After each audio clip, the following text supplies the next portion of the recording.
St. John's Red Storm versus Marquette Golden Eagles. St. John's arrives at 20-5 overall and 13-1 in the Big East, sitting second in the league standings and chasing control at the top. Marquette stands at 9-17 overall and 4-11 in conference play, near the bottom of the table and searching for traction.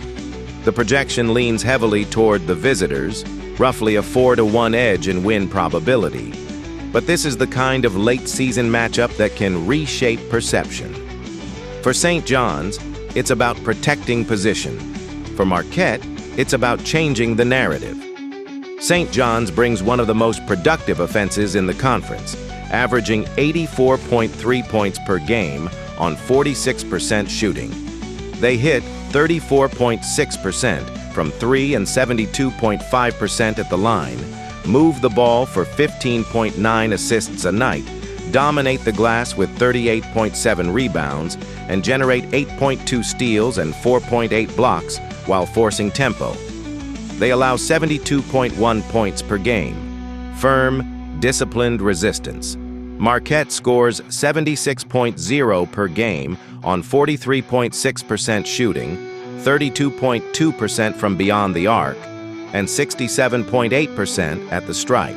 They average 15.8 assists and 34.7 rebounds, but turnovers, 11.4 per game, and defensive lapses have hurt, reflected in 77.7 points allowed.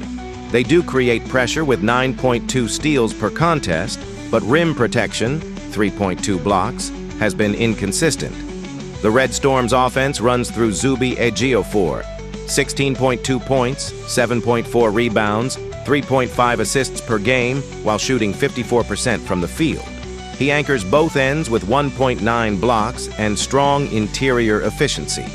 Bryce Hopkins adds 13.6 points and 5.8 boards, while Ozia Sellers and Ian Jackson stretch the floor from deep at 35% plus from 3. Defensively, Dylan Mitchell contributes 7.1 rebounds and 1.4 steals, adding physicality to the wing. Marquette counters with Nigel James Jr., their engine at 15.8 points and 5.0 assists per game, shooting 48% overall and 39% from 3. He sets tempo and creates late clock shots. Chase Ross adds 14.7 points and a team-high 2.3 steals, attacking passing lanes and pushing in transition. Royce Parham gives them interior scoring at 12.4 points on 51% shooting, while Ben Gold anchors the glass with 5.4 rebounds per game. The defining theme is clear: St. John's balanced, efficient offense versus Marquette's pressure-driven defense. If the Golden Eagles can disrupt rhythm and convert steals into quick points, the game tightens.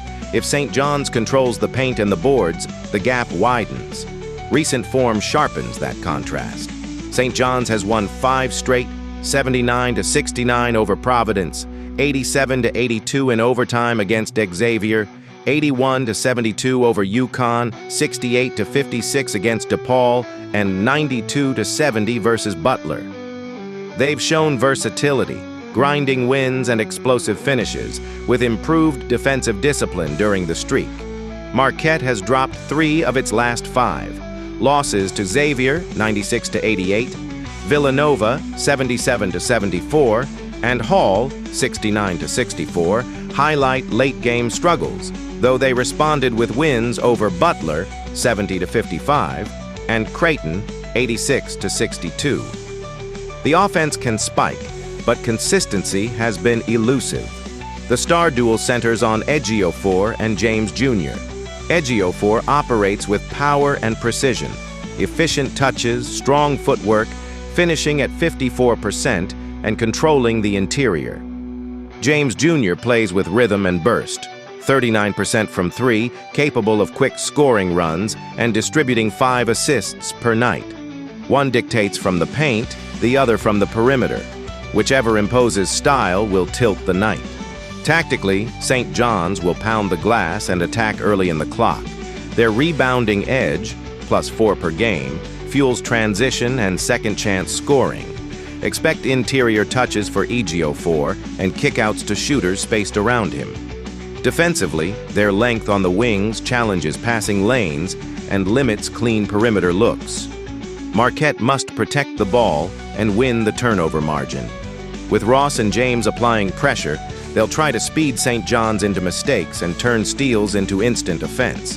Half-court execution is critical. Parham and Gold must finish inside to prevent the defense from collapsing on shooters. Bench depth favors St. John's, whose scoring distribution allows for sustained pressure. Late-game reliability also leans red. Their recent overtime win and consistent free throw shooting suggest composure in tight moments. The X factor, three-point efficiency. If Marquette shoots above its 32% season average, the energy inside Fiserv Forum could flip momentum. But if St. John's maintains its defensive rotations and rebounding discipline, control stays with the visitors. After analyzing both teams, my first pick for this match is St. John's winner. The Red Storm's efficiency, rebounding margin, and interior dominance create too many advantages over 40 minutes.